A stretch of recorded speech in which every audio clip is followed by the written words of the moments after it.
obviously want to address Coach Daboll.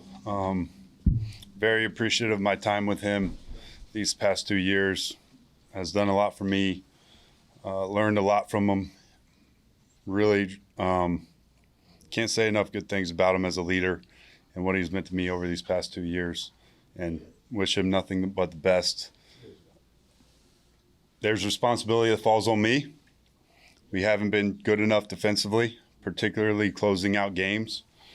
Something we're working at, evaluating everything, scheme, personnel, different situations, what we can do to continue to improve and find ways to be at our best when it matters most. Find ways to put these players in positions to make plays at critical parts of the game when it matters most. So it's something we're continuing to dive into, continuing to work at. We got to find ways to win these games, not give it up in the fourth quarter. Moving forward here, obviously got a great relationship with Coach Kafka through these past 2 seasons. Excited about the opportunity for him. And again, my focus is doing my best to get our guys in a position to make plays where we can finish these games and perform better defensively when it matters most. Do you expect any changes to the defense that would be noticeable to like the naked eye? I'm not talking about like, inner workings, but like to us, like new boss, new head coach, you expect anything to be noticeably different with the defense? Yeah, I don't know if it's going to be anything drastic. I mean, there's obviously things we need to do a little bit differently. And I think that's obviously game day is most important, but that's throughout the week as well, right? Just the process throughout the week, what that looks like to be able to get us to game day and then be able to go out there and perform on game day. So I don't know if there's going to be anything drastic, but there will be some things that we're adjusting as we go. What about roster personnel changes? Any changes with the starters that you plan on making?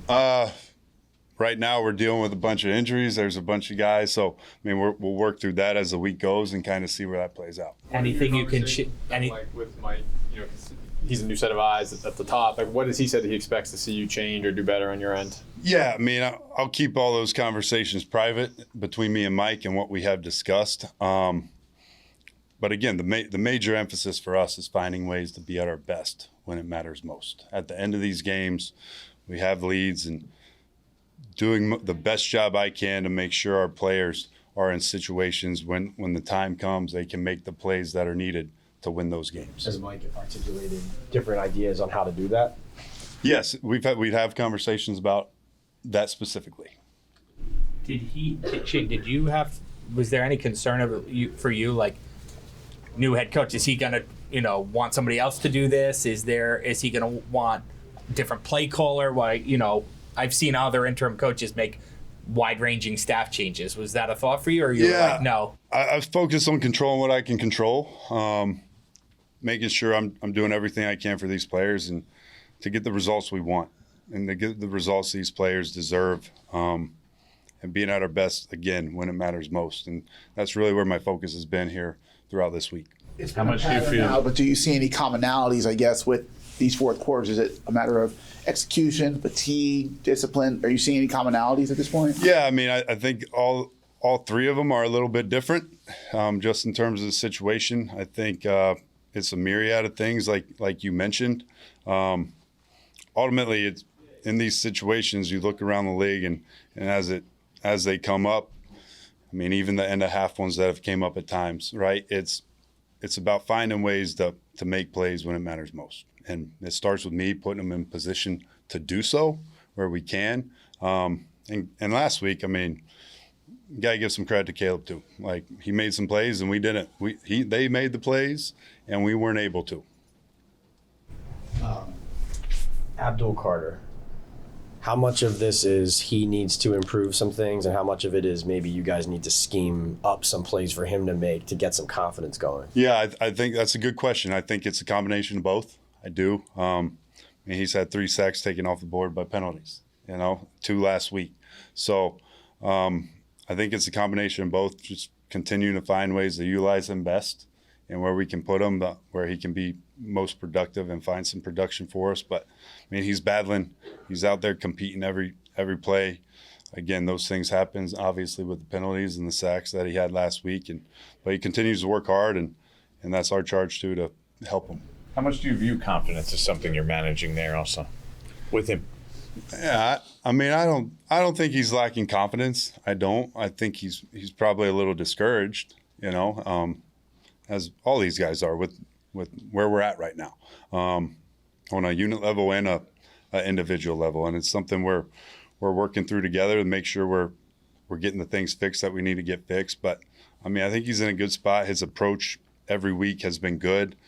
Again, it comes down to our performance and being able to do those things on Sunday. You should have your secondary closer to. Is that fair to say? You should have it closer to full strength. Yeah, we'll see where Debo's at. I mean, he's still working through here. I think today will be more telling for that. So we'll see kind of where that's at. How do you think Dexter's played the last couple weeks, and what more do you look for from him as Yeah. the leader of your defense? I think he's battling in there for us. I do. I think he battles every game just with what he gets, what he sees, the different things teams try to do to him to get four hands on him. Just continue to work to improve, to take advantage of the opportunities when they come. Like we ask all these guys, when we get our opportunity, let's do our best to take advantage of it. Continue to lead, right? It's a unique situation right now. Continue to lead these guys. Continue to press on the accountability and everything that comes with it. But happy he's here. Do you see Who steps in if Bobby doesn't play? Who's the green dot? Yeah, so we got some options. You got Flanagan Foles, you got Zaire.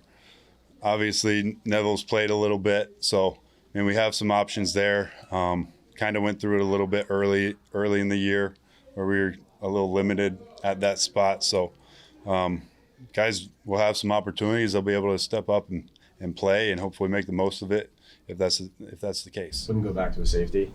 The green dot wouldn't go back to a safety. No. You talked about speaking with Mike about the end of game problems. What have you been able to put when you guys talk? Like, what have you talked about? Like, what do you recognize as say that this is the problem? Are you guys wearing down? Is it schematics? How do you guys look at that? Yeah, I mean, I'll keep the conversations I have with Mike in private. From my point of view, my perspective, again, I think it's a myriad of different things that are showing up. And I got to do a better job finding ways to create some opportunities for these guys to make the plays we need when we need them at those times in the game.